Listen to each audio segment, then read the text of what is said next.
Je vous salue tous dans le précieux nom de Jésus. Sans plus tarder, nous nous levons avec le Bible.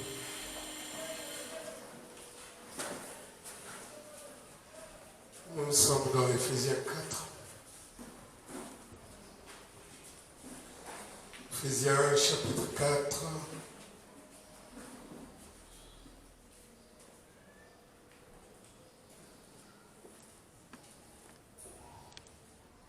Chapitre 4. À partir du 17e verset, nous lisons dans le nom du Seigneur Jésus-Christ. Voici donc ce que je dis et ce que je déclare dans le Seigneur. Vous ne devez plus marcher comme les païens. Vous suivez ça? Qui marchent selon la vanité de leurs pensées. Ils ont l'intelligence obscurcie, ils sont étrangers à la vie de Dieu à cause de l'ignorance qui est en eux, à cause de l'endurcissement de leur cœur. Ayant perdu tout sentiment, ils se sont livrés au dérèglement pour commettre toute espèce d'impureté jointe à la cupidité. Mais vous, ce n'est pas ainsi que vous avez appris Christ. Si du moins vous l'avez entendu, et si conformément à la vérité qui est en Jésus, c'est pour lui que vous avez été instruits à vous dépouiller par rapport à votre vie passée du vieil homme qui se corrompt, les convoitises trompeuses, à être renouvelé dans l'esprit de votre intelligence et à revêtir l'homme nouveau, créé selon Dieu dans une justice et une sainteté que produit la vérité. C'est pourquoi renoncez au mensonge et que chacun de vous parle selon la vérité à son prochain, car nous sommes membres les uns des autres. Il dit, si vous vous mettez en colère, ne péchez point, que le soleil ne se couche pas sur votre colère et ne donnez pas accès au diable. Et celui qui volait, le second a dit que celui qui dérobait ne vole plus, ne dérobe plus, mais plutôt qu'il travaille en faisant de ses mains ce qui est bien pour avoir de quoi donner à celui qui est dans le besoin. Écoutez, qu'il ne sorte de votre bouche aucune parole mauvaise, mais s'il y a lieu, quelques bonnes paroles qui servent à l'édification et communiquent une grâce à ceux qui l'entendent. 30. N'attristez pas le Saint-Esprit de Dieu par lequel vous avez été scellés pour le jour de la rédemption. Que toute amertume, toute animosité, toute colère, toute clameur, toute calomnie, toute espèce de méchanceté disparaissent du milieu de vous. Soyez bons les uns envers les autres, compatissants, vous pardonnant réciproquement comme Dieu vous a pardonné en Christ. Amen. Prions le Seigneur. Seigneur Jésus, nous venons de lire ta parole sacrée. Nous te supplions ce matin, cet après-midi, que tu puisses venir et oindre la parole pour nous, que tu nous donnes ce dont nous avons besoin pour continuer la marche, car le combat fait rage. Mais nous bénissons ton nom, parce que ton armée est mieux équipée et elle est capable de relever le défi de cet âge. Écoutez notre humble prière. Béni soit ton Seigneur. Accepte, Seigneur, d'être avec nous, au milieu de nous, parmi nous, pour, Seigneur, accomplir l'œuvre, Seigneur, au-dedans de chaque fils et fille de Dieu. Comme nous avons quitté nos maisons pour ici, ne nous laisse pas repartir tel que nous étions venus, pour que les faibles, en rentrant, Seigneur, soient remplis de vigueur, que les malades trouvent la guérison, que ceux qui étaient venus avec des pensées éparpillées, dans l'inquiétude, ne sachant rien, stressés à l'extrême, que tu puisses stabiliser la barque de leur vie. Parlons et rassurons les cœurs. Parce que nous savons que tu es le grand souverain sacrificateur qui peut être touché par le sentiment de nos infirmités. Bénis ta parole et remplis-nous de joie et de force comme nous sommes en train d'écouter. Sois l'alpha et l'oméga, nous t'avons prié avec foi au nom du Seigneur Jésus-Christ. Amen. Dieu vous bénisse. Je ne sais pas si c'est vraiment bien chargé ou c'est le baf, parce que j'ai un vilain retour. Très bien. Nous continuons notre sujet. Nous sommes en train de parler sur le christianisme apostolique et ses principes. Nous sommes en train d'épingler les 17 points essentiels, à savoir sur le christianisme, ce que nous devons retenir. Donc tout ce que Frère Branham a dit sur le christianisme, qu'est-ce que nous devons retenir? Avant cela, écoutez, j'aimerais vous partager cette citation du prophète. Frère Branham a dit,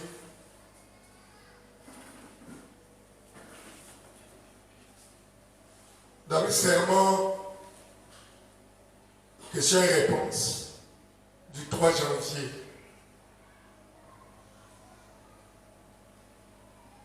le matin, il a prêché ça le matin, le soir, mais là, le sermon du matin, 3 janvier 1954, Frère Branham me dit, paragraphe 165,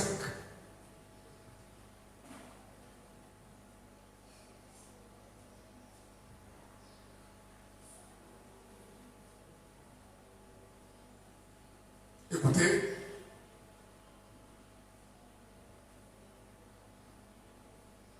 est-ce qu'on est... Prends ça dans la table, s'il vous plaît. Pour qu'on lise exactement la même chose. Seulement voilà, il s'agit d'accepter la personne Jésus-Christ et alors ces autres choses entre et elle s'ajustent parfaitement. Que chaque membre de ce corps, ce matin pour nous ce soir, que ce petit groupe de gens, si nous pouvions faire descendre le rideau de chaque côté et que chaque personne ici reçoive la personne Jésus-Christ, il n'y aurait jamais de prise de bec. Il n'y aurait jamais de dispute. Si chaque frère, si chaque soeur avait Christ dans sa vie, il n'y a plus de prise de bec. On ne va plus se chamailler. Vous êtes là? Il n'y aura plus de dispute. Il n'y aurait qu'un amour parfait. Mais malgré tout, vous croiriez encore ceci. Et vous croiriez encore cela. Mais ce serait tellement rempli d'amour que vous voyez. C'est ça.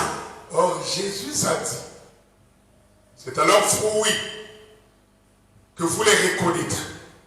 Et le fruit de l'esprit, c'est l'amour, la joie, la paix, la patience, la bonté, la douceur, la bienveillance. Dites Amen. Maintenant, je vais vous présenter mon opinion de ce qui, selon moi, se rapproche le plus d'une preuve qui indiquerait qu'un homme est un chrétien. Vous êtes là? L'opinion de Branham, tout à l'heure on voit les 17 éléments à retenir sur le christianisme. Frère Branham a une opinion sur ce que c'est qu'un chrétien. Vous êtes là? Tabernacle de l'Agneau, vous êtes là? Écoutez. Je vais vous présenter mon opinion de ce qui, selon moi, se rapproche le plus d'une preuve qui indiquerait qu'un homme est un chrétien. Ce qui se rapproche le plus à ma connaissance. Vous savez, ce que c'est le travail de l'âme. Je souligne ça, décret 1. William Branham, regarde. C'est toi qui auras à rendre compte de ce groupe de gens, de ce que tu leur dis. Maintenant, veux-tu qu'ils poussent tous tes cris? Frère Branham me dit, bien sûr, je veux qu'ils poussent des cris. Dieu lui dit, veux-tu qu'ils parlent tous en langue? Il répond, je veux que chacun d'eux le fasse. Veux-tu qu'ils dansent par l'esprit? Il répond, je veux que chacun d'eux le fasse. Bon, d'accord, c'est très bien. Mais plus que toutes ces choses, que préférerais-tu les voir faire? Voilà, il dit, ce que je préférerais de mon église, c'est que les gens aient sur leur cœur un si grand fardeau. Pourquoi? Pour la prière. Qu'il reste ici devant l'autel. Qu'ils soient jour et nuit et tout. Et dans leur foyer. Qu'ils soient constamment en prière. Et qu'ils soient humbles. Et qu'ils s'efforcent d'amener des gens à Dieu. Qu'ils aillent à l'hôpital et faire des visites. Qu'ils rendent visite aux malades. Et qu'ils s'efforcent d'amener les gens à venir à l'église et à faire ce qui est bien. C'est ce que je préférerais plus que toutes les autres choses réunies. Qui peut dire Amen? Bien que ces autres choses soient bonnes, elles ont leur place dans l'église. Mais, même s'il fallait avoir ces choses, personnellement, c'est à ça que je donnerais la première place. Il donnerait la première place à quoi? Il dit le fardeau si grand, un si grand fardeau pour la prière. Il dit c'est à ça que lui va fouer la première place. Si tu es là, dis Amen. Le travail de l'âme. Ça est chrétien. Le travail de l'âme, le fardeau pour la vie de prière. Si quelqu'un accepte ça, je veux que tu dises Amen. Je répète la citation. Il dit,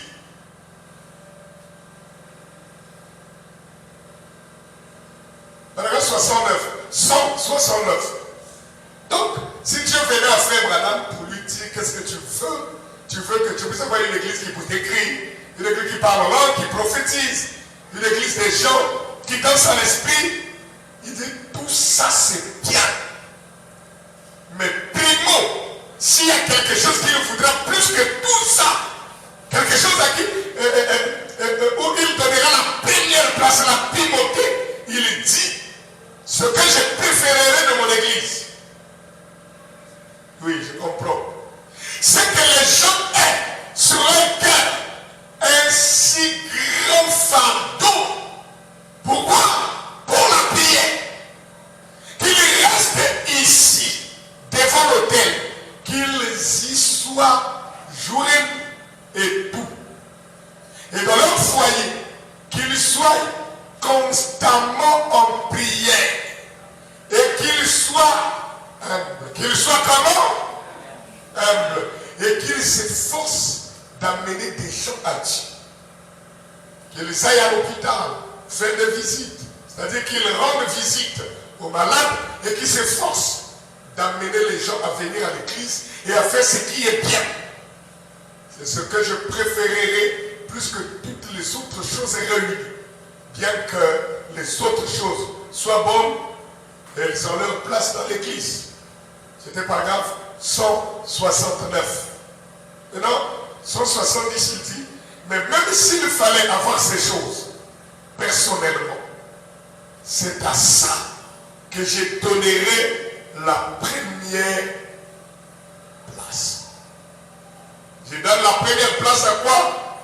À ce fardeau de prière. Une vie de prière soutenue. Le travail de l'âme. Parce que si vous avez ça, les autres choses viendront. Alléluia. Tu vois, si tu as la vie de prière, tu es tout le temps en prière, tu es constamment en prière, frère, les atmosphères vont venir. Parce que tu seras dans un monde où tu es avec Dieu. Ces choses vont venir. Donc, arrête de crier. Arrête arrête de rouler par terre, arrête les émotions et tout. Commence d'abord par avoir une vie de prière soutenue. Quand tu auras cette vie de prière soutenue, ta relation avec Dieu sera approfondie et cette relation-là amènera des cris, amènera des gloires à Dieu, amènera des alléluia. Alléluia. C'est ça, selon frère Branham, un chrétien. Rempli d'amour, simple, être humble. Les chrétiens sont des gens humbles. Si tu es d'accord, dis Amen. Vous voyez, écoutez. Oui, vous voyez, si vous avez ça, si vous avez tellement faim de Dieu, les cris viendront. Si vous avez tellement faim de Dieu, le parler en langue viendra. Si vous avez tellement faim de Dieu et que vous continuez à avoir faim, continuez comme ça.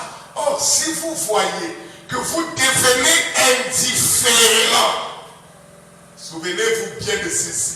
Attention, il y a là un autre esprit qui cherche à s'introduire. Parce que l'esprit de Dieu ne peut pas t'éloigner de la prière.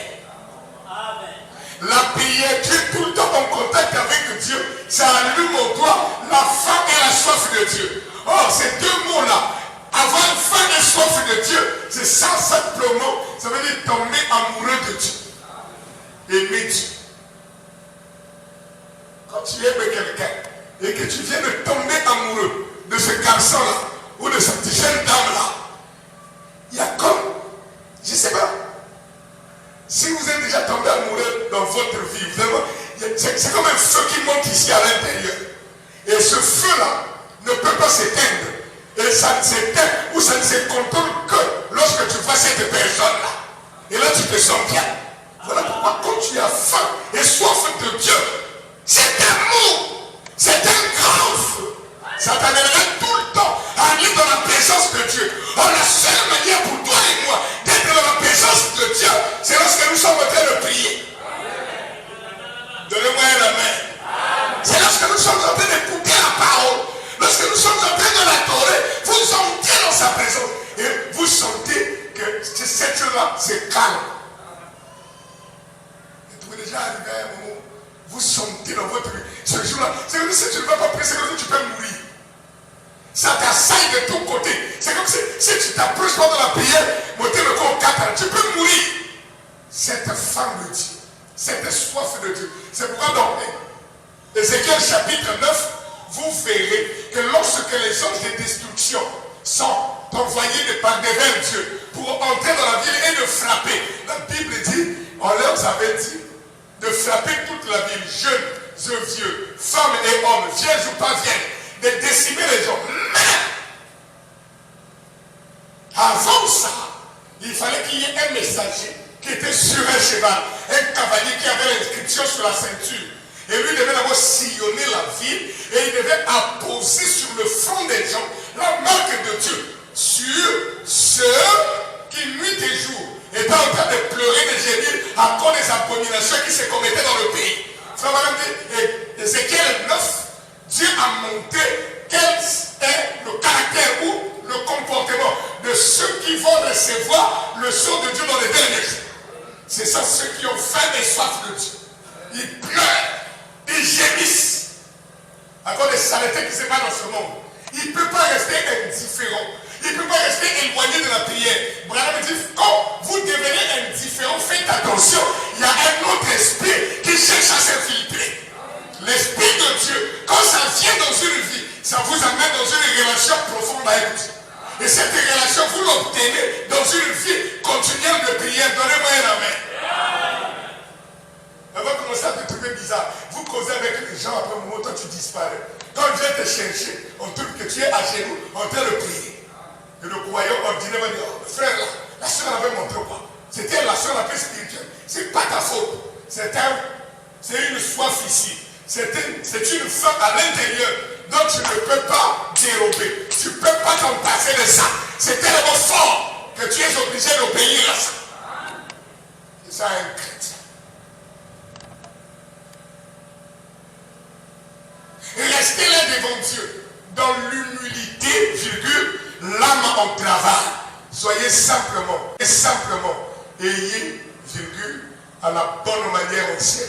C'est pourquoi le vrai chrétien, vous suivez ça? Il sera là tout le temps. Il a une vie continuelle de prière. Frère Madame me dit, 178 à 179, il dit, on ne voit plus ça. On ne voit plus ça, n'est-ce pas? Tu vois, le travail de l'âme disparaît. Et les gens, c'est pourquoi on a des chrétiens faibles. Ils fuient la prière. On ne voit plus ça. Qu'est-ce qu'il y a? L'Esprit de Dieu s'est retiré. Vous suivez? Amen. Jésus a dit, il a prédit ceci que l'amour. Écoutez. Parce que l'amour du plus grand homme, que leur amour défaillirait. Que parce que l'iniquité se serait accrue, l'amour du plus grand nombre défaillirait. Vous voyez, se refroidirait, disparaîtrait, l'amour s'éteint. Qu'est-ce qui s'éteint? L'amour s'éteint. Et qu'est-ce qu'ils ont introduit là? À la place. Pendant que l'amour est en train de s'éteindre, ils veulent remplacer l'amour par une forme extérieure, sans plus. On tape sur le piano de toutes ses forces. Et on crie, gloire à Dieu, alléluia, amen, loué soit l'Éternel. Vous voyez? Comme ça, c'est une forme extérieure sans plus. Ne vous faites pas d'illusions. Vous voyez? C'est de se faire des illusions. Vous voyez? Écoutez, frère, tant que nous, j'y vais comme ça, je parle. Je ne parle pas de notre tabernacle. Je parle de ce que je vois partout aux États-Unis. C'est devenu une forme extérieure sans plus. On essaie de simuler ce qu'on avait autrefois. Et ce travail de là, ça, c'est presque terminé. Oh frère, sœur, que Dieu ait pitié de nous. Que Dieu ait pitié de nous. Que Dieu ait pitié. Pourquoi? Parce que ça a toujours été comme ça. La première génération qui est embrasée de Dieu, cette génération-là sera très forte. Et à la deuxième génération, cette force-là commence à diminuer. La troisième génération, elle commence à devenir tiède. À la quatrième génération, les gens basculent dans le formalisme. C'est pourquoi si vous ne faites pas attention, vous verrez dans les tabernacles des choses que vous n'aviez jamais vues auparavant. Mais comment le frère peut faire ça? Mais comment cette sœur peut faire ça? C'est une prophétie qui concerne les derniers. Mais pendant ce temps, l'épouse est en train d'être rassemblée. C'est un peuple mis à part. Ce sont des gens dans lesquels vous ne pouvez pas. C'est-à-dire, pendant que les gens rétrogradent, c'est comme ils ne comprennent pas chez lui. Plus les jours passent, la chose là devient de plus en plus forte. Cette faim et cette soif devient éternelle. C'est comme si ça n'a plus de fin. Et comme vous avez ça dans votre vie, voilà l'opinion de Branham sur ce que c'est qu'un vrai chrétien. L'église, vous suivez ça? Yeah. Nous nous sommes arrêtés. Sur point numéro 9, c'était ça? Qu'est-ce que je dois savoir sur le christianisme? Et pourquoi? Parce que tu es en train de nous parler de la discipline. Tu laisses la discipline loin là-bas. Tu es en train de nous parler sur le christianisme apostolique. Pour quelle raison? Parce que nous devons savoir ce que c'est que le christianisme et quels sont ses principes. Et quelle doit être la vie de ceux qui se réclament et se revendiquent chrétiens et chrétiens. Pour que lorsque nous aurons établi les principes, les garde-fous, les barrières, les choses que nous devons défendre et soutenir, si quelqu'un au milieu de nous se réclamant chrétien ou chrétien, il est en train de faucher ces choses-là, alors nous pouvons appliquer la discipline dessus. Vous êtes là? Sinon vous ne saurez pas, parce que dans les derniers jours, il y a une prophétie qui énonce que le diable, Satan avait juré qu'il allait imiter dans les derniers jours le christianisme. Vous-même, vous êtes conscient. Et vous êtes au courant des choses que nous sommes en train de décrier aujourd'hui. Non seulement dans la vie des croyants, pire encore même dans la vie des ceux qui étaient censés nous apporter la parole. Est-ce que c'est vrai? Les gens se posent des questions. Les gens se demandent, mais où est le Dieu de William Branham? Et qu'est-ce qui est arrivé à ces frères-là qui hier étaient forts, à ces sœurs-là qui hier étaient des saints de Dieu? Aujourd'hui, les gens sont comme des mollusques. C'est comme s'ils n'ont plus de colonne vertébrale. C'est comme s'ils n'ont rien qu'ils puissent tenir, qu'ils puissent soutenir. Donnez-moi un amen. Nous devons revenir.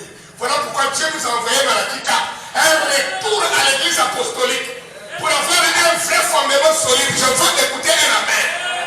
Des chrétiens à l'ancien monde, des chrétiens à l'ancien monde. Frère Madame était très sévère avec ces choses-là. Vous savez, un jour, il voulait baptiser une sœur. Et cette sœur-là est venue avec les cheveux que nous on dit aujourd'hui frisés. C'est ça, non? C'est au Tissazou. Comment on appelle ça? Yarotumba. En français, on dit ça. C'est frisé, non? Frère Madame m'a regardé. Quand il a vu la tête, il a dit à cette sœur-là, répare chez toi à la maison. Tu n'es pas encore prête pour se faire baptiser. Et c'est William Branham. Il refuse à une sœur de chanter dans la chorale parce que ceux qui disaient qu'il y a retourné. Aujourd'hui, si tu appliques ça, on va dire, Caleb était, comment on dit, était légaliste. Le premier de tous les légalistes, c'est frère Branham. Il nous faut arriver à ce niveau-là. Où une sœur, le jour de son mariage, vient avec leurs cheveux frisés, là, je refuse de consacrer son mariage. Parce qu'en le faisant, vous donnez un mauvais exemple pour les jeunes sœurs qui viennent. Vous refusez le baptême à quelqu'un qui a les cheveux frisés. Dites Amen.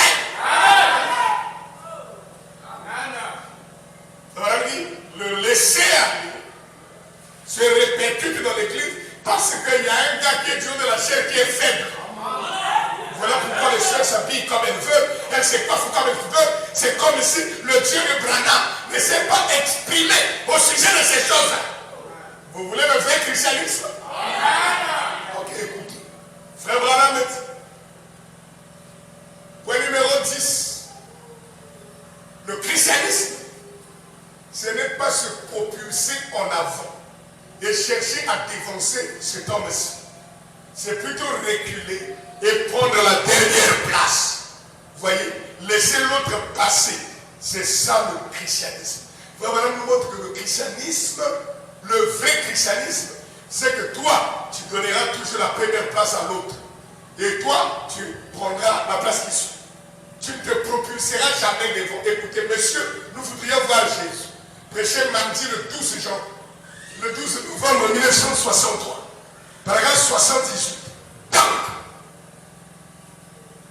Dieu s'humilie. J'aime la citation.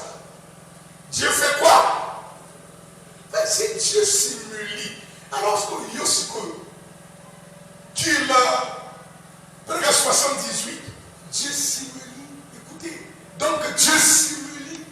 Dieu est l'humilité. Il n'a pas dit que Dieu a l'humilité, mais il est l'humilité. De sa nature même, c'est l'humilité. Vous êtes là?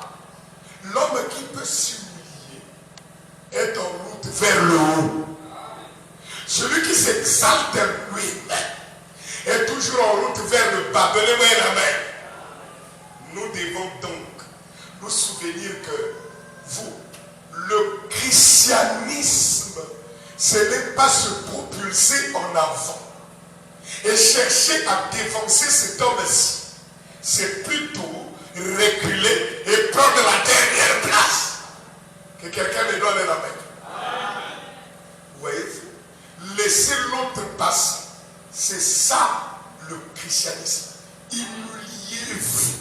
Si quelqu'un veut plaider contre toi et prendre ta tunique, laisse-lui encore le manteau. C'est là que ça devient dur. Si quelqu'un te force à faire un mille avec lui, fais-en deux. Si quelqu'un te frappe sur une joue, présente-lui l'autre. En toutes choses, il a été notre modèle. Je veux écouter un amen. Donc tout ce que nous devrions être, Jésus a été notre. Il n'a pas voulu prendre la première place. Non. Et si cette vie peut se refléter en nous, les gens verront Christ en vous. Voyez-vous, quand ils peuvent voir cela, s'ils voient l'humilité qui consiste à laisser que ton frère soit dévoué. Si ton frère a le ballon, ne va pas lui ravir le ballon. Mais protège-le afin que lui il parte à marquer. Donnez-moi un amen. Le vrai christianisme, l'humilité. Un jour, les disciples sont allés le voir. Ils lui ont posé la question. Et nous voulons que tu puisses nous dire qui est le plus grand parmi nous les 12 là. Qui est le plus grand? Jésus les a regardés. Il a dit que celui qui est le serviteur de tous, que celui-là soit le plus grand. Tu vois, donc, celui qui sert les autres. Vous êtes là? C'est ça la vision de Dieu. Celui qui sert les autres est le plus grand. Ils se sont regardés, ah, il y a qui va servir. Il y a qui va servir. Moi, je veux qu'on me sert. Mais il a dit, non pas celui qu'on sert, mais celui qui sert, il est le plus grand. Est-ce que vous suivez ça? L'humilité. Le vrai christianisme. Frère Madame dit, point numéro 11. Le christianisme, ce n'est pas dorloter les gens. Au bon de la Kabango dit non. Le christianisme, ce n'est pas le dorlotage. Ce n'est pas dorloter les gens. Il dit le christianisme, c'est rude. Vous pouvez lire ça dans Jean, tout le chapitre 6 d'évangile selon Jean. Lisez ça à la maison, vous allez voir comment il est devenu rude. Et il n'a plus voulu les dorloter. Parce que les vrais chrétiens, on ne les dorlote pas. Frère Branham a dit. Appelez Jésus sur la scène. Écoutez. Prêché le 19 mars 1964. Paragraphe 22. Il dit. Et ensuite, ils ont peut-être discuté sur l'attitude de certaines personnes. Certains croyaient, d'autres ne croyaient pas. Et puis son attitude envers les gens. 3 points. Eh bien, vous savez, le christianisme a tellement changé dans ces derniers jours. Le christianisme a tellement changé dans ces... Eh bien, vous devez dorloter quelqu'un. Lui promettre beaucoup de choses. Lui donner beaucoup de choses pour l'amener à croire et à venir à l'église. Et lui promettre qu'ils auront les meilleurs associés. Ça, ce n'est pas le christianisme. De flatter les gens, de les dorloter pour les faire atterrir à l'église, ce n'est pas le christianisme. C'est pourquoi nous ne pratiquons pas le prosélytisme. Donnez-moi une amen. Le christianisme, ce n'est pas le fait d'être dorloté. Dites amen. Non, tu n'es pas un vrai chrétien. Le christianisme, c'est le fait d'être rude. C'est vrai. C'est le christianisme n'est pas une plante de serre. Cette espèce de plante artificielle ou, je voulais plutôt dire, hybridée, ou pour que ça pousse, on doit pulvériser dessus. Dès qu'un insecte pique dessus, ça meurt. Il faut me dire, le christianisme n'est pas une plante de serre. Une plante de serre est, dans la plupart des cas, une plante hybride. Il faut la faire passer au vaporisateur tout le temps pour la protéger des insectes. C'est à cause de sa fragilité. Et c'est comme ça que vous devez agir à l'égard de beaucoup de chrétiens. On doit tout le temps les vaporiser parce qu'ils sont trop fragiles. Moins de pleurs parce qu'il y a un gars et l'équipe. Mais ça comprend souvent il y a un gars. Mais ça, ça vient à Bishopou. Je comprends peu ma vie. Plante de serre. Une plante hybride. Ne savez-vous pas que tout ce qui vient de Dieu doit être éprouvé? Donnez-moi la main. Frère Madame dit, vous voyez, c'est à cause de sa fragilité. Et c'est comme ça que vous devez agir à l'égard de beaucoup de chrétiens. 2 points. Les faire passer pour ainsi dire au vaporisateur avec beaucoup de promesses. Non, sœur, viens. Le Seigneur va agir. Ne te fais pas. Oh, je sais que Dieu va te bénir. Des faux chrétiens. chrétien, même quand il fait tout sombre devant de lui, même quand il ne voit pas le bout du tunnel, même quand le courant est à son secondaire, même si tout est contre lui, aussi vrai que tu es Dieu, et aussi vrai que je suis fils de Dieu, tôt ou tard je verrai le bout du tunnel. Parce que le dessein de Dieu ne peut pas échouer. Frère Madame dit, il veille de manière à ce que son dessein dans ta vie prévale. Ce que Dieu a dit, qui va m'arriver, faire des jeûnes et des prières, tu ne peux pas bloquer ça. Pharaon a donné des ordres aux sages femmes de tuer tous les bébés. Mais quand le temps du libérateur est arrivé, Dieu est allé planter la graine de la crainte de l'Éternel dans des sages femmes égyptiennes qui ne connaissaient pas Dieu, qui étaient idolâtres et autres. Dieu, quand le temps arrive pour lui d'accomplir son dessein dans sa vie, s'il n'y a personne, il peut même parler au travers d'un arbre. S'il n'y a personne, il peut même faire que les arbres acclament pour toi. S'il n'y a personne, il peut même utiliser les mouches. Je vais écouter la main. Parce que c'est lui le créateur. Mais quand vous comprenez ces choses, vous devenez des chrétiens solides. Vous ne pernissez pas comme des bêtes qui ont des genoux ramollis. Non, vous avez des genoux qui ont des croûtes, des gens expérimentés, pas des nouveaux recrues, mais des soldats de la croix. Alléluia. Vous n'avez pas besoin. Vous n'en avez pas besoin. Une vraie plante saine et authentique n'a pas besoin de passer au vaporisateur. Les insectes restent loin d'elle. Tu vois les vraies plantes naturelles. La tomate, il y a naturel sur aujourd'hui. Tu n'as même pas à traiter le sol pour que ça pousse. Oh non, tu vois le sel est là, le sol est pauvre, on va mettre la potasse mélangée aux engrais chimiques. Et puis dans les bélets de tomates. Et quand tu ouvres à l'intérieur, pourquoi il y a un insecte qui danse? C'est ça les chrétiens d'aujourd'hui. Mais les vraies plantes naturelles, au sopi comme ma tomate a les années quelque temps, il va nous piquer. Frère, qu'un insecte vient de piquer dessus, continue à pousser. Qu'il y ait une épreuve dans sa vie, il regarde l'épreuve. Quand on te dit, ah mais frère, comment tu continues à aller à l'église avec un tel problème? Vous voyez le problème. Mais moi je vois ce Dieu-là qui est vivant, qui m'a appelé. Frère, c'est devenu bizarre. J'étais en train de dire à ma femme hier pendant qu'on parlait. Il dit, est-ce que vous comprenez ce qui se passe maintenant? C'est comme si des gens se sont ramollis. Ils ont perdu la faute.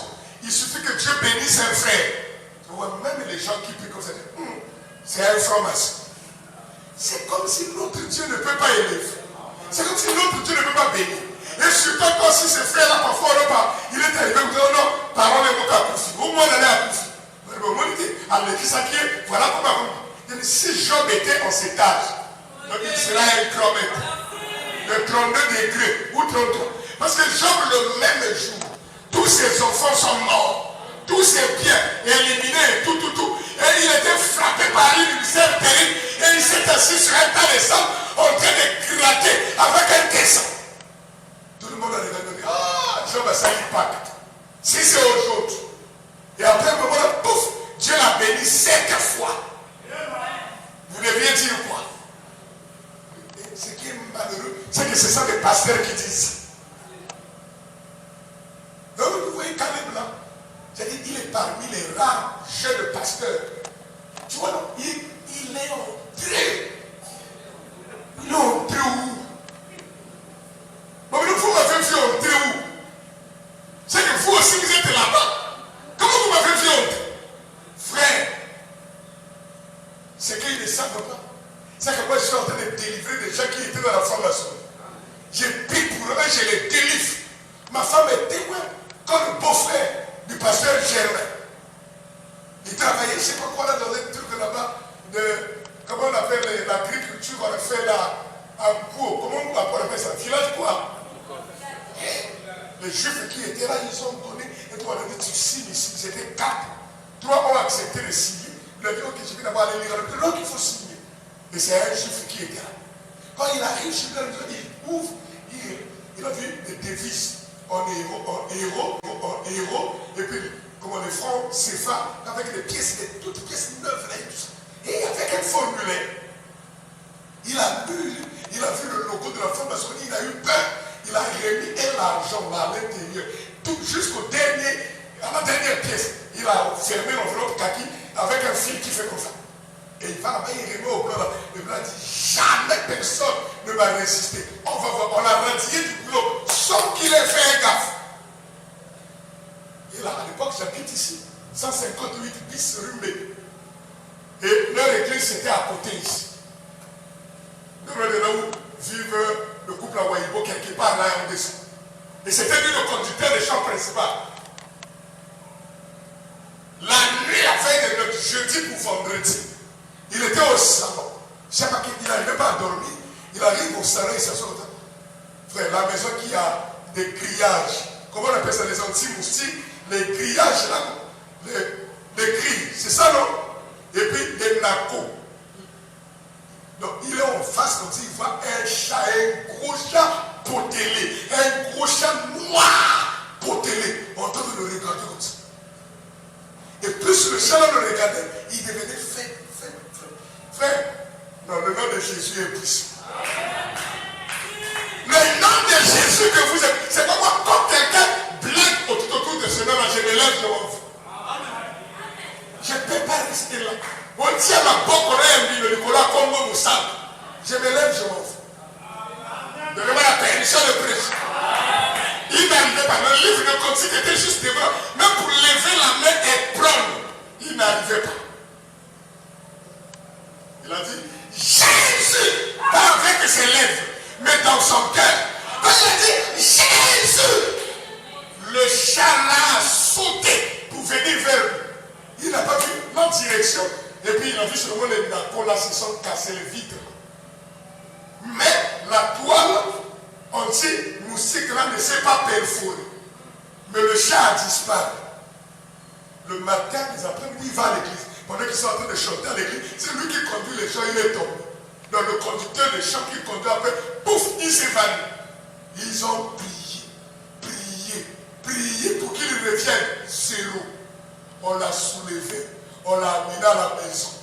On était de prier à la maison, le pasteur était en voyage. Mon épouse est revenue du marché. Et donc, quand j'étais rentré ici pour saluer la famille, il a retrouvé des gens en train de prier. Beaucoup de gens. Et je me dis, ah chérie, mais là-bas, regarde ce qui est arrivé à Jétem, il s'appelle Jétem. Regarde, à quoi une église voulait m'amener, ça va prier le bien. Mais personne ne savait ce que je vous ai expliqué au début. Est-ce que tu ne peux pas aller prier? J'ai dit, mais moi je ne suis pas là le pasteur. Là, mais le pasteur est en voyage. Juste débraillé, avec un survêtement et les babouches. Et il nous m'a dit, mais voici, nous sommes partis avec mon épouse. On arrive là sur la rue Bouanga, en face de là où vit le général Melona. J'entre là, je vois ça, baron, beaucoup de gens. Le gars était là, inconscient. Je suis entré.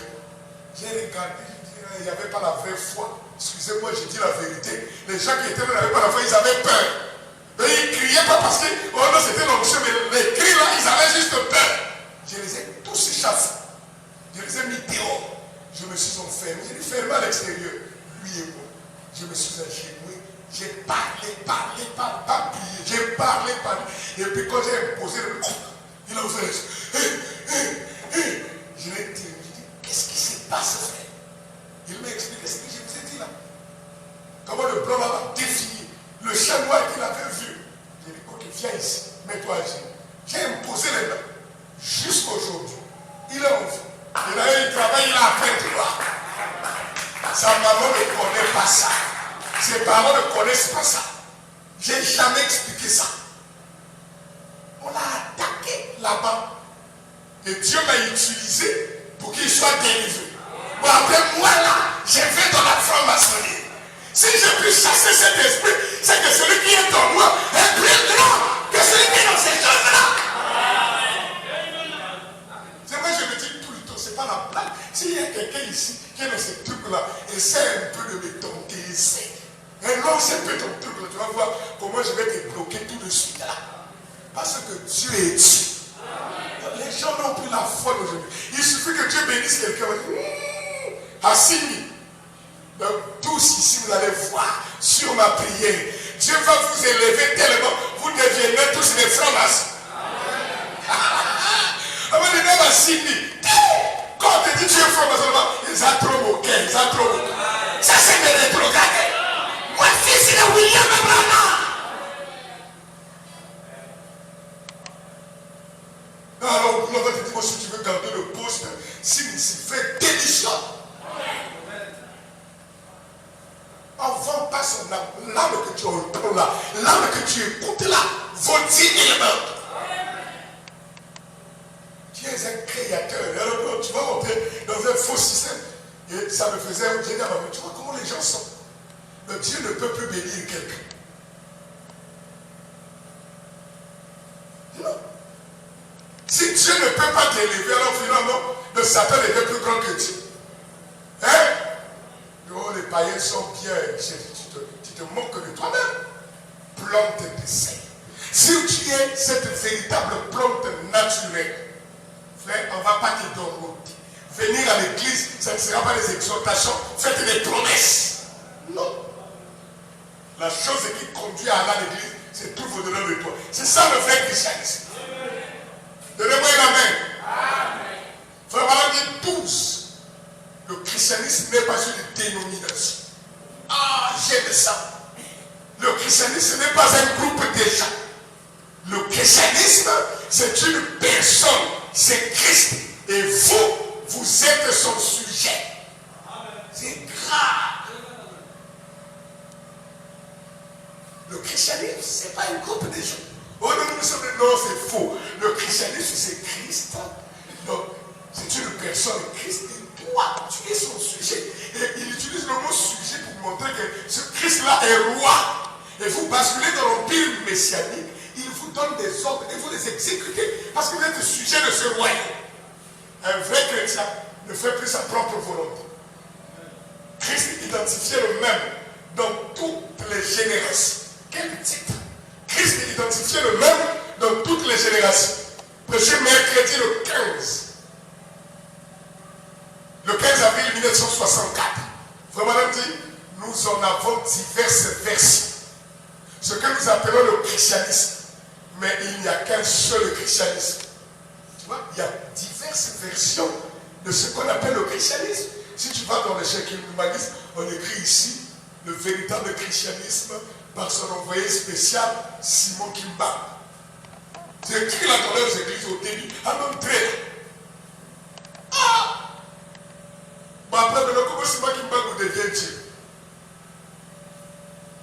C'est comme un peu aujourd'hui. Les gens qui disent non, nous on est le vrai christianisme. Bon, comment est-ce que Branham devient Dieu? Je ne comprends pas ça. Le Dieu là, qui a créé le ciel et la terre. Non frère, vous ne connaissez pas le message. Paragraphe 37. 37 s'il te plaît. Écoutez, nous en avons diverses versions. N'est-ce pas? Oh non, le nom nouveau de Dieu c'est le OPH. Il y a des gens qui savent passer. Je sais pourquoi est-ce qu'ils ont ramassé ça au PH. C'est le nom nouveau de Dieu. Et alors, Daémir, il devient Dieu. Et donc, tout autour de la pierre, les gens se retrouvent. Et il faut que ce soit la pierre chaude. Ils ne croient pas au baptême. Tu vois, le diable est très riche. Et il faut monter beaucoup d'argent dans la brasserie. Dommage. Ça n'a rien à voir. Quand les cobras sont allés là-bas en guerre au poudre, dites-donc que Daïmi a été blessé, on a dit c'est son sang qui a purifié le poudre. Ah! Mais tenez-vous compte qu'il y a des intellectuels là-bas, des savants. C'est pourquoi la religion est du diable. Regardez comment on va amadouer des intellectuels. Des gens qui sont des diplômés, des doctorats et tout, ils sont dans un système qui n'a rien à voir avec le christianisme.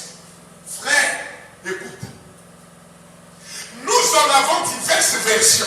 Ce que nous appelons le christianisme. Mais il n'y a qu'un seul christianisme. Je veux que quelqu'un donne la main. Le christianisme n'est pas sur une dénomination. Vous savez, la dénomination divise les frères. Vous savez comment commence une dénomination? C'est autour d'une vérité qui a été révélée. Et quand Dieu vous révèle quelque chose, au lieu de dire, le Seigneur nous a révélé ceci, gloire à Dieu, virgule, nous continuons jusqu'à ce qu'il donne encore. Mais vous construisez des murs autour, et vous refusez d'avancer. Ça devient une mare d'eau. Vous savez, l'avenir des mares d'eau, c'est aussi longtemps que le soleil ne brille. Mais quand le soleil brille, la mare va s'évaporer. Et plus elle va s'évaporer, vous allez voir des têtards, des grenouilles, des créatures bizarres, des crapauds, et qui se livrent dans le coral gratuit là autour. Et l'eau là va sécher. Parce que ça ne coule pas. Parce qu'il n'y a pas une source qui produit de l'eau. Mais le fleuve Congo ne peut pas t'arriver.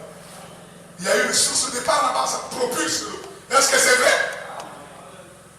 C'est pourquoi Jésus a dit à la femme samaritaine, l'eau que tu bois là, tu auras toujours soif. Mais moi j'ai une eau. Si je te donne, ça créera encore une source. Tu ne viendras plus ici. Excusez. Tu deviens toi-même un puits artésien. Tu n'es pas une citerne crevassée qui ne peut pas retenir de l'eau. Et vous savez, une citerne, après un moment là, l'eau sèche. On doit ravitailler. Mais une source comme un puits artésien. Il y a une nappe là-bas en bas qui vous pousse, qui l'alimente. Vous pouvez puiser tout l'eau. La main, quand vous réveillez le matin, ça a encore poussé. Est-ce que c'est la vérité? C'est ça les vrais chrétiens. Il peut passer par des moments difficiles où tout le monde va dire, ah, il va lâcher, ah, il va abandonner de prier. Mais le matin, c'est comme s'il a oublié tout ce qui s'est passé hier. La nuit, quelque chose a créé encore. Alléluia. C'est la raison pour laquelle on ne peut pas abandonner de prier. Vous voyez, le christianisme n'est pas une dénomination. Écoutez, ce n'est pas un groupe de gens. Le christianisme, virgule, c'est une personne. Virgule, c'est Christ. Et vous êtes son sujet. Tout le monde sait que dans un régime où il y a la République, le président ne peut pas dire que nous sommes ses sujets.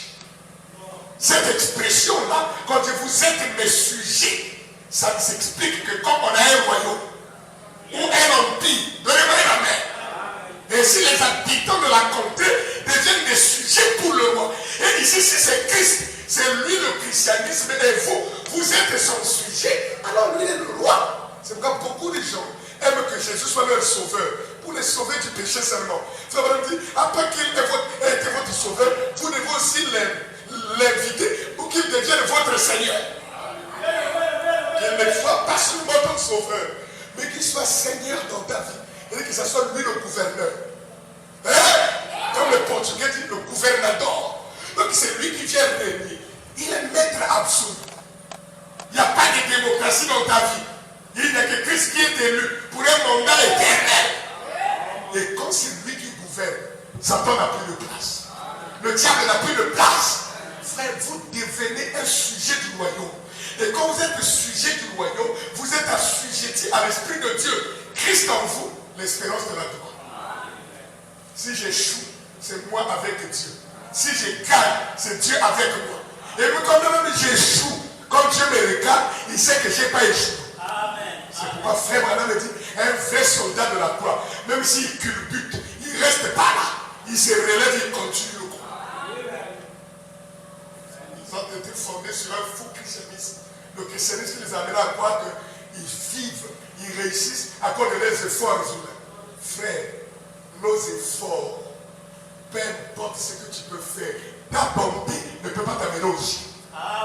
Tes œuvres ne t'amèneront jamais. Amen. Si on monte au ciel par des œuvres, prouvez-moi ça dans la Bible. La loi, c'était des œuvres, n'est-ce pas? Amen. Et le chef de la loi, c'était Moïse, n'est-ce pas? Est-ce que Moïse est entré dans la terre promise? Dieu lui a juré, tu n'entreras pas. Parce que la loi ne peut pas amener quelqu'un là-bas. Il a fallu Josué la grâce. Amen. Tu vois? Ainsi, la loi ne peut pas nous amener. Il faut la grâce. La grâce me dit, je te connais. Je sais ce que tu fais. Mais moi, je t'ai choisi. Amen. Et je t'ai fait entrer par amour de toi. Et maintenant, comme je suis ivre de cet amour, j'arrête les bêtises que je faisais. Pas parce que je dois être sauvé. Il m'a sauvé avant même que je puisse arrêter de faire ces choses. Il m'a sauvé avant. Mais il m'a vu à la fin. Vous voyez la grâce. La grâce ne voit pas au début. La grâce ne voit à la fin. Donnez-moi une amen. Pourquoi maman, regardez dans le naturel, pourquoi maman va aller acheter une trotteuse pour un enfant? Qui lui a dit que l'enfant va marcher? Elle a la foi que l'enfant marcherait. Nous, à l'époque, on n'avait pas de trotteuse comme ce que le blanc a fait. C'est un dispositif en forme de L comme ça. C'est vrai, non? Avec les roues ici et avec une pluie comme ça. Et on donne le petit. Ça là, c'est le cas. Les trotteuses des blancs ont même des freins. Et le système se fait comme. Mais le truc est là que le menuisier africain faisait. C'est grave. Quand tu tiens ça, quand ça te fait le à l'Élie. Alors qu'il passe, le parent va encore le prendre. Il me met encore. Si tu n'es pas révélé, papa a monté maman. Maman, je ne peux pas le faire. Maman, je ne peux pas dire, à cause de ce qui est école, il y a qu'on accès, n'est-ce pas. Alors, si votre maman vous a fait ça, et aujourd'hui vous marchez, les gens vous apprécient. Alors, comme Dieu le fait, pourquoi vous doutez? Il te fait entrer dans l'école de la foi. Il te met dans les choses de l'homme. Oh, il y a tout l'icolo. Parce que est-ce qu'un homme peut vivre comme ça, sans péché? Il n'a pas de copine. Il est. Ah! Oui. Premier saut. On va voir ce saut. Premier saut. Église, écoute ce que la Bible te dit. Dieu l'a révélé par le prophète en 63. Mars 63. Le premier saut. Paragraphe 76 ou alors 80. Laissez-moi voir ça. Ça dépend de quelle application nous avons. Regarde d'abord, premier saut. Ok. Regarde 76. Non. Prends 80. Qu'est-ce qu'il dit là? Très bien, c'est ça. On prend 79, 80. Écoutez vous-même. Ah, le 18 mars 1963, comment un homme peut-il déclarer que l'épouse de Christ? Est-ce que tu sais que toi tu fais partie de l'épouse de Christ? Tu peux écouter la même. Comment un homme peut-il déclarer que l'épouse de Christ va dans la tribulation? Je ne peux pas le comprendre. Au fait, vous devez déjà apprendre à écouter les bonnes dans la maison, parce que quand la tribulation va venir, on va fermer les églises et nous on écouterait les bonnes. Mais ça c'est pas pour toi. Il est au balcon, il a enlevé le scaphandre égyptien, il a dit, je suis votre frère.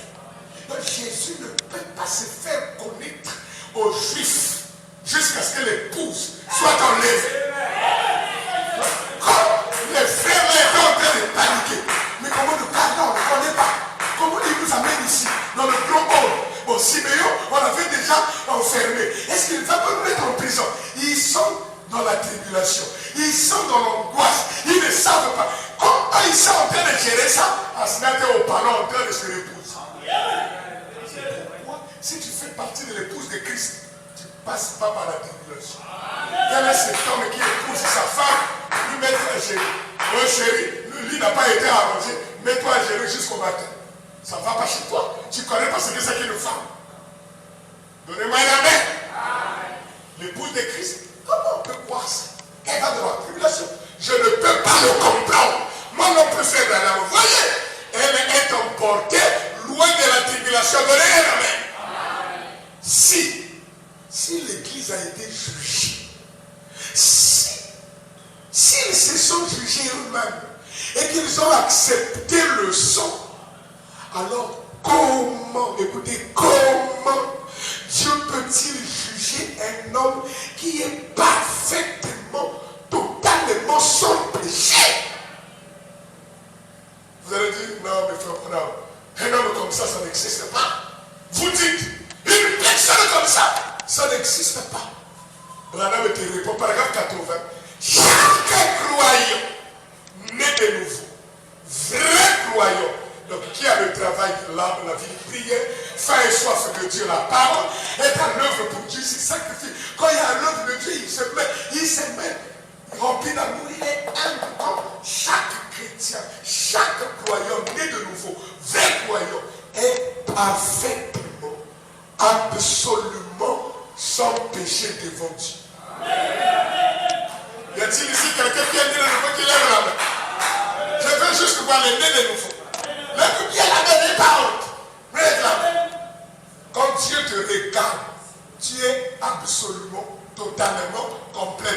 son péché. C'est comme ça que tu ne peux pas passer par la tribulation. Ah bon? Écoute, écoute comment toi tu dis. Il ne se confie pas dans ses œuvres. Mais sa confiance, c'est où? Dans le sang de Jésus, dans lequel sa confession a été plongée. C'est la Bible qui le dit. Voyez, celui qui est né de Dieu ne pratique pas le péché, car il ne peut pas pécher.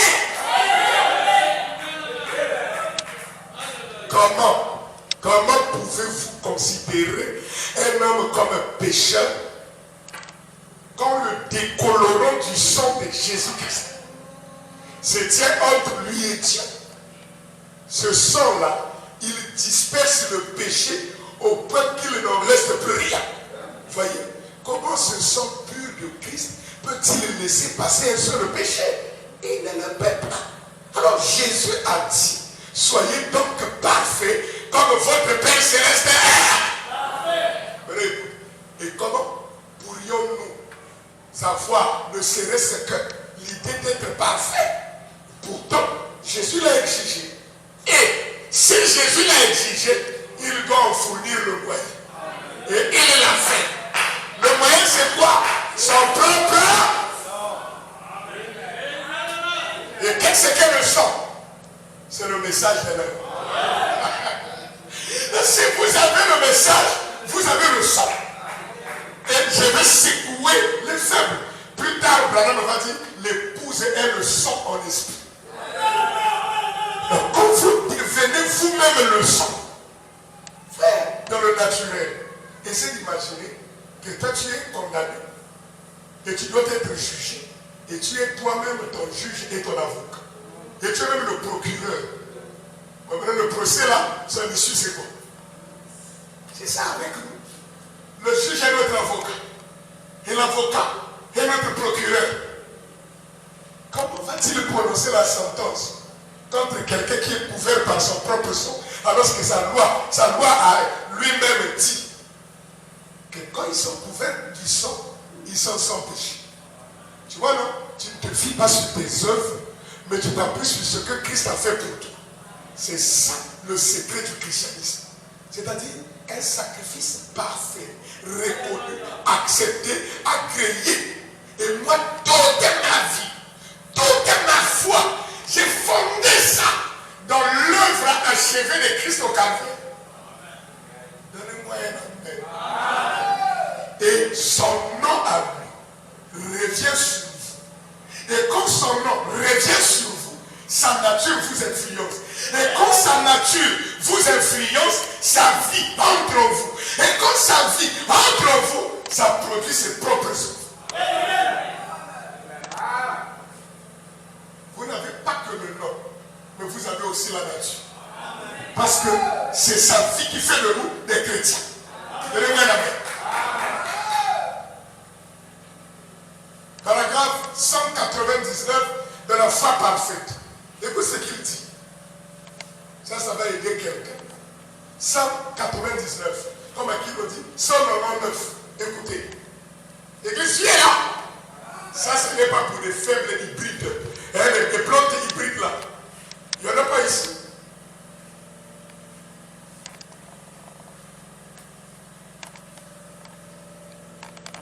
Écrit 189. 189. Voilà. Frère Branham dit. Ça veut dire que l'année où tu suis ça. Je veux que tu lises après moi.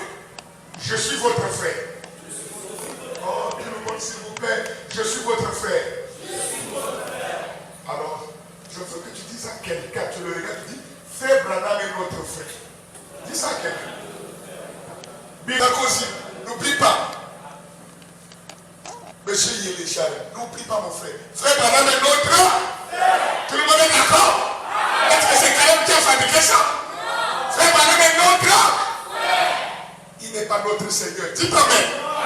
Il n'est pas notre Dieu. Dis Amen.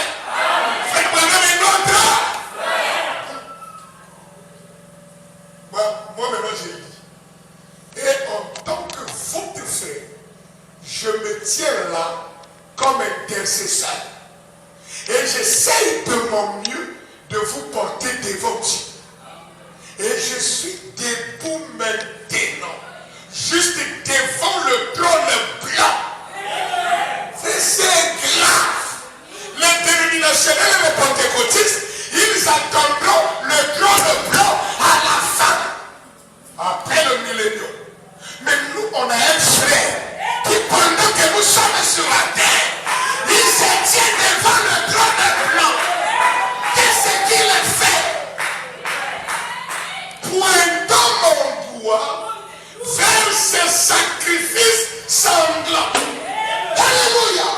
Et déclarons par son nom que c'est fait. Qu'est-ce qui est fait? Ta guérison. Qu'est-ce qui est fait? Ta délivrance. Qu'est-ce qui est fait? Ta bénédiction. Qu'est-ce qui est fait? Ton salut. Qu'est-ce qui est fait? Ta restauration. Qu'est-ce qui est fait? Alléluia. Ta visitation.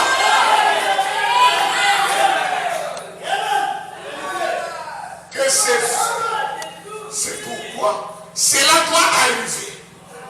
Cela doit arriver. Il dit, vous savez que c'est arrivé. Je sais que c'est arrivé. Et vous aussi le savez. Et c'est ainsi. Si tu crois que c'est fait, arrête de dire aux gens que tu es malade. C'est terminé. Arrête de dire aux gens que tu es lié. C'est terminé.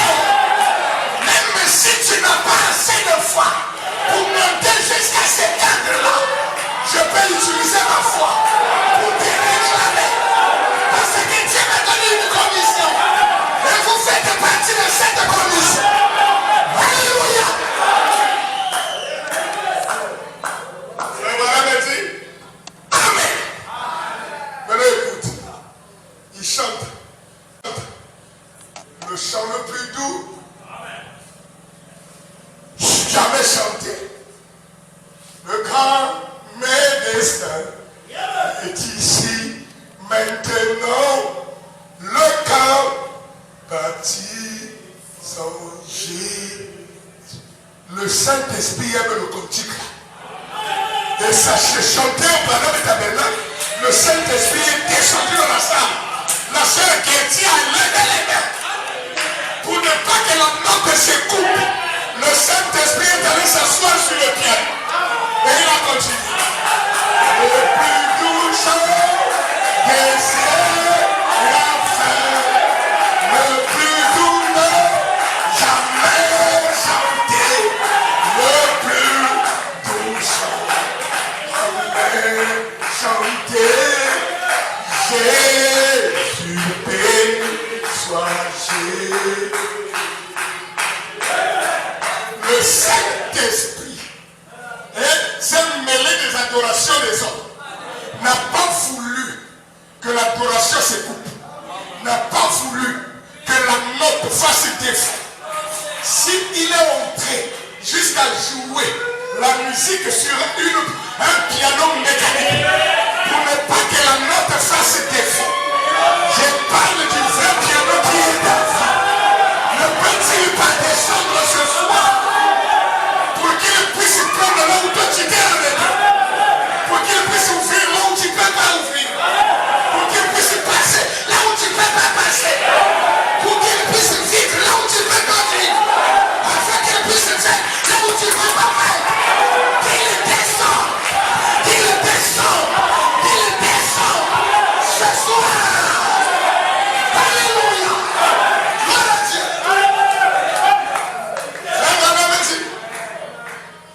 Et les démons, Yoka, nous étaient assujettis en donnant le nom le plus doux sur la langue des mortels. Quel est le nom le plus doux sur la langue des mortels? Jésus. Plus fort que ça? Jésus. Plus que ça? Jésus. Jésus. Les démons. Ce nom qui ressuscite les morts. S'il y a quelqu'un dont la vie était morte, reçoit la résurrection au nom de Jésus. S'il y a quelqu'un dont les affaires sont mortes, reçois la résurrection de tes affaires au nom de Jésus. Si quelqu'un ici, ma vie de prière était morte, sois vivifié au nom du Seigneur Jésus. S'il y a quelqu'un dont le zèle est mort, reçois la résurrection du zèle au nom de Jésus. Et vous êtes un prince. Marche en vainqueur. Finis le temps de marcher la tête baissée. On est vaincu. Jésus est vivant, je ne peux pas être invaincu. C'est l'homme qui ressuscite les morts.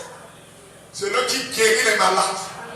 C'est pourquoi si tu es malade physiquement, ou si tu peux localiser, touche la partie là, pendant que je suis en train de lire. Et expérimente ta guérison maintenant. C'est l'homme qui purifie les lépreux. C'est l'homme qui chasse les démons. Oh les gars, ça ne s'arrête pas là. C'est l'homme qui fait des chrétiens. Qu'est-ce qui fait des chrétiens? Donc si vous enlevez le nom de Jésus, vous n'êtes pas chrétien. C'est vrai, les gens qui adorent Branham ne sont pas chrétiens. Ne les appelez même pas nos frères. Parce que la fratrie, c'est dans le nom de Jésus.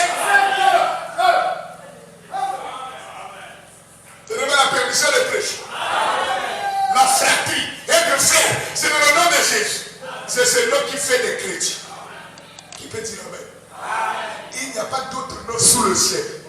Pas Moïse, pas Abraham, pas Branham, pas Neville, pas Caleb, pas Dominique, pas André, pas Antoine, pas Jacques, pas Pierre. Il n'y a pas d'autre nom sous le ciel. Écoutez Branham. Moi je lis, toi tu lis après moi. Je vis. Oh tout le monde, je vis. Je baptise. Je crois. J'adore. Dans ce nom. On acclame très fort le Seigneur.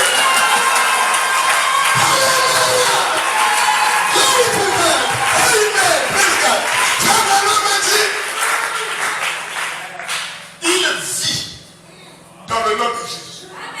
Il baptise dans le nom de Jésus. Il croit dans le nom de Jésus. Et il adore dans le nom de Jésus. Toi tu adores dans le nom de Branham. Il faut être un sorcier pour adorer Frère Branham. C'est de la sorcellerie. Allez-y le dire à qui vous voulez le dire. Je l'ai déjà dit. C'est la sorcellerie. Oh, laisse-moi en devenir une partie. Branham veut devenir une partie de Jésus. Toi aussi une partie de Jésus. Mon épouse est une partie de Jésus. Tu vois, quand vous vous mariez, oh monsieur, madame, les deux fois comment? L'épouse est la partie de l'homme. C'est ça, non? Non, je deviens une partie de lui. Laisse-moi perdre mon moi. Et le retrouver. Nkolo na kati na ye. Yona kombo oyo. Yesu Christ. Messie. Il n'a pas dit un Messie. Le Messie, moi. Messie a pas collabé. Laisse-moi me frayer un chemin. Tikangai na douce la voix di douce zela. La katia poto ya kobotu titeme.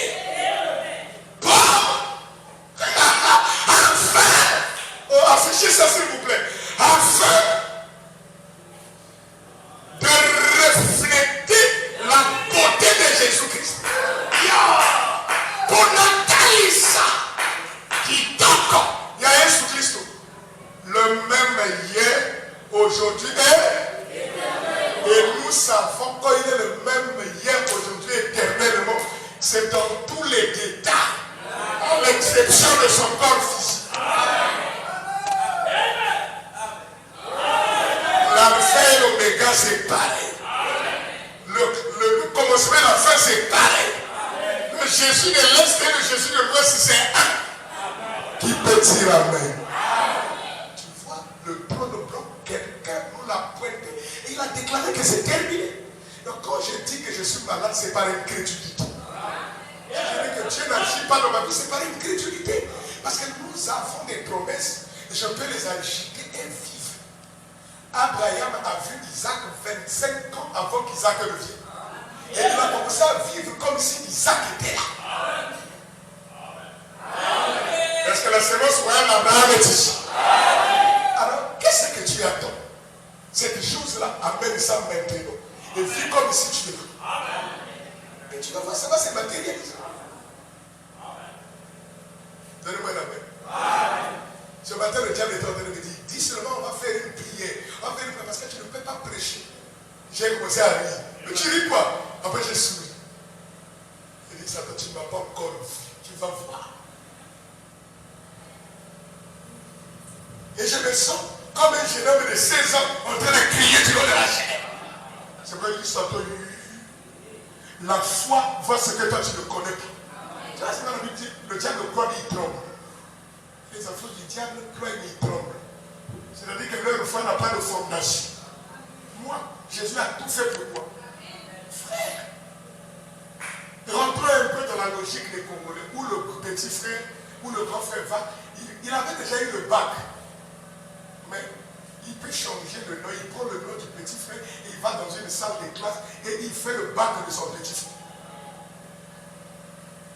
Et comme on sait que le gars là, lui-même c'est le prof de maths et de sciences physiques et de SVT. Maintenant, il s'assoit là comme Hakim Okussé et Alain est le gamin jeune, à la taper le soutenu. Afin d'être dans la salle d'examen. Mais comme Boana, les a y été. Mais il y a l'entière. Après, avant qu'on affiche, le petit frère comment déjà s'est réjoui. Il parlait dans tout Brésil, il dit, je suis déjà adulte. Parce que c'est pas lui qui a concouru. Tu vois? Maintenant, les gars, quand on affiche, c'est pas le grand frère, c'est le nom du petit frère. Et il est joyeux. Et c'est connaît, c'est une joie contrôlée. Parce qu'il savait déjà, il n'y a pas de surprise, il sait qu'il sera admis. C'est comme moi. Jésus a tout fait pour moi. Il a pris à ma place, il est mort à ma place. Donc, il est allé même en enfer à ma place, c'est que je ne peux pas en enfer. Et même si vous faites des jeûnes, vous priez, vous décidez de m'envoyer là-bas, je ne peux pas. Même l'enfer ne peut pas m'accepter. Parce qu'il y a quelqu'un qui est allé là-bas à ma place. Alors comment tu peux laisser le diable te décourager avec un faux évangile? Vous irez en enfer, mais qui? Toi ou moi? Parce que moi, Jésus était déjà parti à ma place. Alléluia! Mais avec ça, comment tu peux rester malade? Avec ça, comment les chaînes peuvent te lier? Ah! Il a brisé la prison. Il a annulé la prison. Ne faites pas monsieur Johnny le Corbeau. Vous connaissez l'histoire de Johnny le Corbeau? C'est Corbeau là qui partait manger le maïs dans le champ de quelqu'un, de l'homme méchant. Un jour, il vient comme ça. Je n'ai pas la bonne réponse. Ça, c'est les corbeaux là. Je vais les avoir. Alors il a fait le piège. Il a pris un gros maïs dodu, potelé. Le corbeau, il est venu, ça l'a attrapé. Et l'homme méchant lui a amené sa boca. Le voleur vole 9 jours. Le 10e, c'est pour le propriétaire. J'étais voulant le tuer, on n'a pas compris comment le mauvais gars a eu cette idée-là. Il dit, bon, pour empêcher que les autres viennent. Parce que si je le tue, les autres ne vont pas comprendre la leçon. Ils viendront toujours. Donc, je l'attache sur lui. Il va devenir comme un épouvantail pour empêcher les autres. Il a attaché avec un long fil. Tu vis dans le champ, même si tu manges, mais tu dois un travail. Tu n'es pas mon esclave. Tu surveilles mon champ. Donc quand les autres, quand vous voulez venir, lui quand ils sont vol, il fait fuir les autres. Et puis il retombe parce que ça fait le fil le retire. Et des années et des années. Un monsieur de bien, passant par là tout le temps, a remarqué que le oiseau là, qu'il pleuve, qu'il neige, qu'il fasse chaud ou pas, il est toujours là, il y a quel problème? Et il s'approche, il est attaché à cet arbre. L'homme de bon a pris juste son couteau, il a coupé la corde, il est venu partir. Il a dit, j'étais libéré. Les autres sont venus vers l'approche de l'hiver. Ils ont dit, Johnny, on va vers l'est parce que l'hiver approche. Johnny s'est envolé dessus. Après, quand il a posé, hey, je suis attaché. Il est réduit son Dieu. Il ne peut pas. Ce n'est plus une prison physique, mais c'est une prison mentale. Et c'est la plus pire de toutes les prisons. C'est ici, le mental. Comme quelqu'un est envoûté ici, on peut payer 1 milliard à réussir. Et oui, jusqu'à le 12. Et ici, comme il pense comme ça, est-ce que la mission va ne pas une yonction, parce qu'on a examiné. D'accord, bah bien si la commune a un cadre de dire. Est-ce que la femme a la base, d'accord, pour ta cadre de d'accord, barat. Mais moi ce soir, je te dis, ce film est la Christ de la coupe. Cette corde de la Christ de la coupe. Tu peux t'envoler. Ne puisse pas développer une prison mentale. Quand Dieu te dit que tu es guéri, ce n'est pas Caleb qui fabrique ça. C'est écrit dans Isaïe 53. Par les mêmes touchures de Jésus. Toi, tu étais guéri. Je veux que tu dises Amen. Et quand Dieu le dit, il n'est pas un homme pour mentir. Dieu ne déroge pas face à sa parole. C'est qu'il a promis. C'est qu'il dit, il veille. Il dit, ce qu'a lobby, il a coupé ça à Québec. Donc quand tu vois que ça ne vient pas, il est sur le dis-lui. C'est de maison où de la dernière. Alors il a qualité. Comme la qualité de la c'est la garantie de Zoya. Donnez-moi un amen. Un vrai amen. Il n'y a pas de Johnny. Dis à un frère, je ne suis pas Johnny le corps. Dis à une soeur, je ne suis pas Johnny le corps. Quelqu'un qui développe une prison mentale. Il s'est fixé des limites. Demande à Dieu de grandes choses. Seigneur, le mois vient de commencer, le propriétaire de la parcelle va venir. Donne-moi l'argent de ce mois-ci. Moi, je ne peux pas payer comme ça. Je demande à Dieu de me donner l'argent de payer le mois. Ça, je ne fais pas de prier. Parce que quelqu'un ici peut me donner ça. Je ne fais pas de prier. Je demande, Seigneur, donne-moi une maison. Tu vois, paye l'argent de payer un mois. Qu'il me donne une parcelle avec une maison. Là, je deviens moi-même le propriétaire. C'est comme ça qu'on prie. Oh Seigneur, vraiment, je vous dis, vous êtes tellement rien de plus savoir. Pourquoi vous avez un moteur, oui. Ah, mais madame, vous avez un savoir. Ça, c'est des fausses prières. Demande à Dieu. Seigneur, je ne veux pas que vous me regardez mon sang. Mais c'est bien que vous me regardez mon sang. Et vous me regardez. Oh Seigneur, je veux que le pasteur vienne ici. S'il me pose le péché, je serai guéri. Pourquoi tu veux être comme ça? Seigneur, je veux que la guérison soit au-dedans. Donnez-moi la main. Je veux écouter la main. Tu vois, c'est pas le christianisme, c'est pas une dénomination. Tu crois ça? Vous êtes ces sujets. Vous avez le pouvoir. Oh, Église. L'année de jubilé. Le 3 octobre 1954 soir. Paragraphe 91. Maintenant, mon frère, l'Amérique a eu 40 ans de prédication apostolique à l'ancienne mode. L'année de jubilé. Et s'ils ne veulent pas recevoir cela comme nation, et je crains qu'ils ne veulent le faire, alors ils seront scellés dehors. Dans une totale et triste apostasie. Paragraphe 91, l'année de jubilé, le 3 octobre 54 soir. Toutes nos dénominations, elles sont très bien. Mais frère, Dieu ne regarde pas aux dénominations. Il regarde aux individus. Le christianisme n'est pas une dénomination. Le christianisme, oui, bien sûr. Le christianisme n'est pas une dénomination.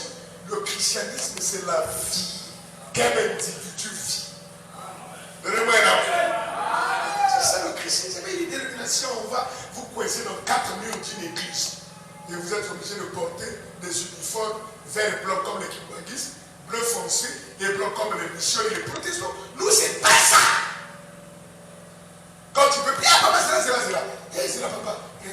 Naturellement, qui t'a mal. C'est une fausse prophétie. Parce que la vraie, le vrai foi, c'est la chevelure de la femme. Donnez-moi une amen. C'est pourquoi le christianisme, ce n'est pas une dénomination. Le christianisme, c'est la vie qu'un individu vit. Voilà, me dit amen.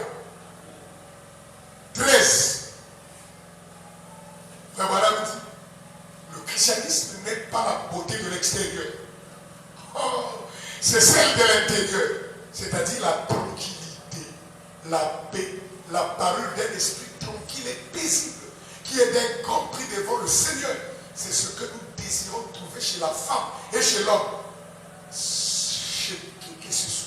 Question et réponse numéro 2. Dimanche, le 23 août 1964, tu peux prendre ça. Peu importe. Dans Shekinah, ou qu'on cherche, c'est 60 ans. Et la même chose s'applique aux femmes. Prenez une de ces femmes au visage fermé et au regard à gare. Monsieur dans un gare. Un mot clair. Visage au regard. Il dit au regard à gare. On dirait une espèce d'animal. Frère Madame nous a montré dans le champ d'une épouse, quand on fait le choix, il dit, on pouvait regarder dans les bêtes. Le technicien des bêtes avait dit à Abraham, si on m'a mis son caillou, Azam maman m'a dit. Le bête fixe dans les yeux, comme ça, peut percer là. Moi, c'est à Kabouété. Quand on a potable, Fongoli, quand on a Fongoli, on a clair, c'est les gars, c'est les giga. Non! Le regard. Je peux prêcher?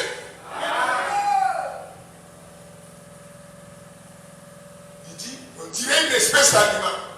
Quand elle tente de se défigurer pour ne plus ressembler à un être humain, elle ne va jamais rien donner de bon. Elle va courir tout le temps.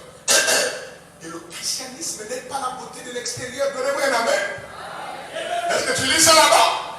C'est celle de l'intérieur. La tranquillité, la paix, la parole d'un esprit tranquille et paisible qui est d'un grand prix devant le Seigneur.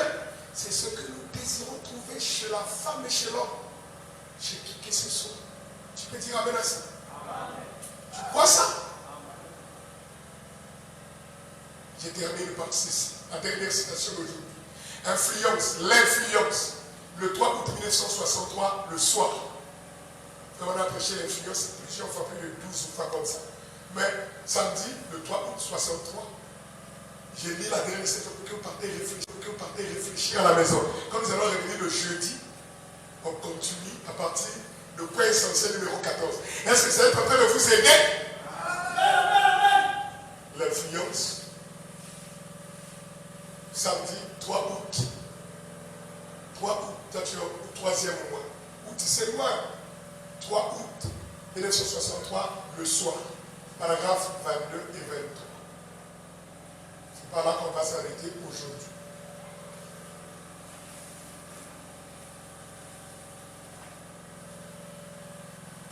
Pour que vous réfléchissiez sur cette citation en mettant votre vie. Si je l'attends, on ne va pas finir. Et même les chrétiens aujourd'hui, ceux qui se disent chrétiens, fument et boivent. Tu écoutes ça? Volent et achètent frauduleusement.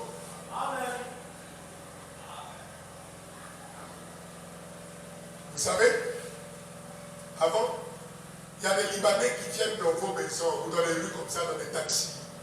Ils viennent là, ils vous livrent des choses. Hein?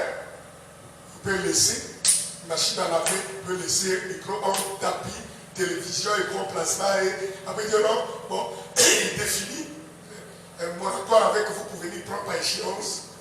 Non. Est-ce que vous savez que quand vous achetez les trucs par ces gens-là, vous êtes en train d'acheter frauduleusement?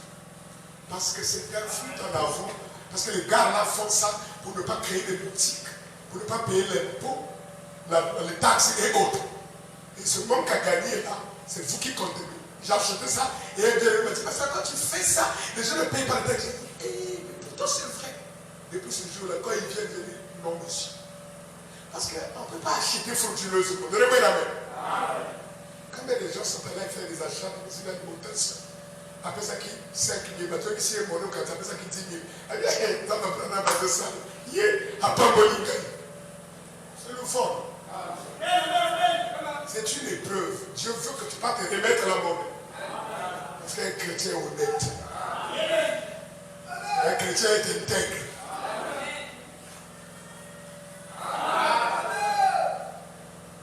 Tu as trouvé ça? Voilà. Ça, c'est la dernière citation. Et même les chrétiens aujourd'hui, ceux qui se disent chrétiens fument. Il y a quelqu'un qui fument ici, et boivent, ils volent et achètent frauduleusement. Pendant que nous, eh bien, il n'est pas étonnant que le christianisme soit présentement au bas de l'échelle. C'est l'influence que les membres d'église ont exercée sur des hommes qui n'ont pas encore reçu Christ.